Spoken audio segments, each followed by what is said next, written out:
কিশোরগঞ্জ সদর উপজেলার বোলাই ইউনিয়নের গোয়ালাপাড়া গ্রামের মেঘনা বিলে ফিশারি নির্মাণকে কেন্দ্র করে দেখা দিয়েছে নতুন বিতর্ক।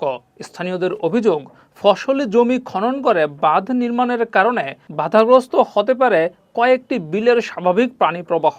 এতে ঝুঁকিতে পড়তে পারে বিস্তীর্ণ কৃষি জমি। এই বিষয়টা হইলে আমরা আমাদের জমিগুলা স্থল হয়ে যাবে একটু পুরায়া, এখনই পান ঘুরাইতেছে না, এতেই জমিগুলা পানির চলে গেছে, আল বাউনের কোনো বাউ নাই। আমরা লাইন গার্ড পানি বন্ধ করে দিছে, যার ফলে আমরা অনেক জমি পানির চলে গেছে। তারা ফিশারি যাবে পার ঘুরে যাচ্ছে, আমরা কিন্তু জমি লাগাইতে পারবো না। আমরা কিন্তু এই অবস্থানে আছি।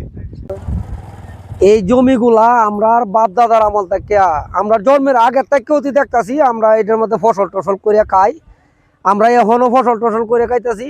এটা যদি ফিশারি করে এলা তাহলে বহু লোক এই না খায় মরতে হবে।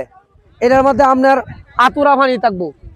তবে আমরা যাতে এই জমিগুলা চাষ করে খাইতে পারি, ফসল আদি মারা জীবুত করে খাইতে পারি, এইটা প্রশাসনের কাছে আমরা এটাই দাবি। হ্যাঁ, এটা আপনারা একটু কষ্ট করে দেখে দেন। এখন পর্যন্ত যদি এটা ফিশারি দেলা তাহলে আমরা উপায় নাই, আমরা বড় ছাড়া আর কোনো রাস্তা নাই।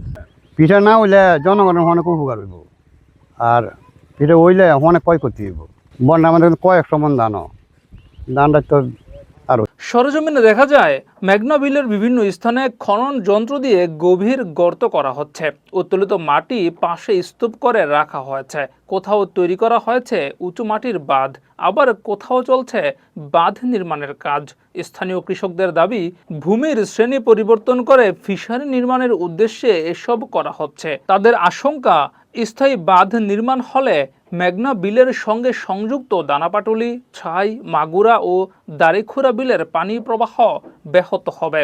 ফলে বর্ষা মৌসুমে দীর্ঘস্থায়ী জলাবদ্ধতা তৈরি হয়ে কৃষিজমি ক্ষতিগ্রস্ত হতে পারে। কৃষি আমাদের একমাত্র পেশা, এই কৃষি দিয়ে আমাদের জীবন নির্বাহ করি।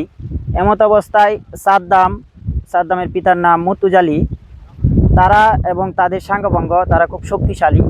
তারা আজকে আমাদেরকে ভীত সন্ত্রস্ত করে এবং মানুষের জমি লিজ নিয়ে, তাদের নিজস্ব জমি নিয়ে এখানে জলাবদ্ধতার মাধ্যমে আমাদের যে একটা বিপদের সম্মুখীন করছে, এক্ষেত্রে আমাদের আগামী দিনের চলাফেরা এবং আমাদের আর কিছু করার থাকবে না। এক্ষেত্রে আমি আমাদের দেশের প্রধানমন্ত্রী সহ এবং প্রশাসনের কাছে দৃষ্টি আকর্ষণ করছি, তারা যেন সুষ্ঠু বিচারের মাধ্যমে আমাদের জীবন জীবিকা নির্বাহ করার মতো একটা ব্যবস্থা করে দেয়। আমরা আজকে নিঃস্ব হতে চলেছি, আমরা আজকে পথে বসে যাচ্ছি। যে আমাদের মেঘনা বিলে এখানে একটা তারা ফিশারি খনন করতেছে, যেটা আসলে আমাদের এই কৃষি জমির সাপেক্ষে এটা যায় না। আমাদের এখানে যেই পার্শ্ববর্তী আরো 3টা বিল আছে, ওই পানিগুলা এই বিলের মাধ্যমে প্রবাহিত হয়। এর পাশাপাশি আমাদের কিশোরগঞ্জ সদরের যে আছে পানি প্রবাহিত হয়, ওই দিক দিয়ে সবকিছু যায়। তো এখন দেখা যাচ্ছে ওরা ফিশারি দেওয়ার কারণে আমাদের যে কৃষি জমি আছে, ধানি জমিগুলো, এগুলোর পানি জলাবদ্ধতার সৃষ্টি হবে। এর ফলে আমাদের আর ধান হওয়ার সম্ভাবনা একদমই নাই। এতে আমাদের মতো যারা কৃষক আছে বা আমরা যারা ধানের উপর নির্ভরশীল, তাদের এই চলাফেরা বা আমাদের অর্থনীতিতে বিরাট একটা বাধাগ্রস্তের সৃষ্টি হবে। অভিযোগের বিষয়ে জানতে চাইলে অভিযুক্ত সাদ্দাম হোসেন বলেন, তিনি ব্যস্ত আছেন, পরে কথা বলবেন।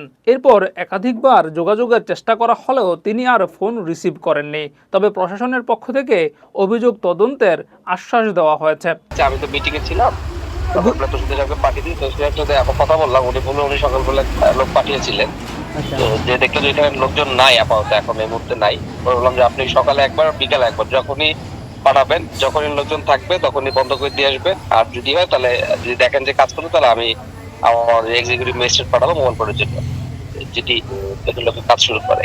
এদিকে কৃষকদের দাবি, তদন্তের পাশাপাশি দ্রুত খনন কাজ বন্ধ করে কৃষি জমি ও স্বাভাবিক পানি প্রবাহ রক্ষায় কার্যকর ব্যবস্থা নিতে হবে। জিয়াউর রহমান, যুগের চিন্তা।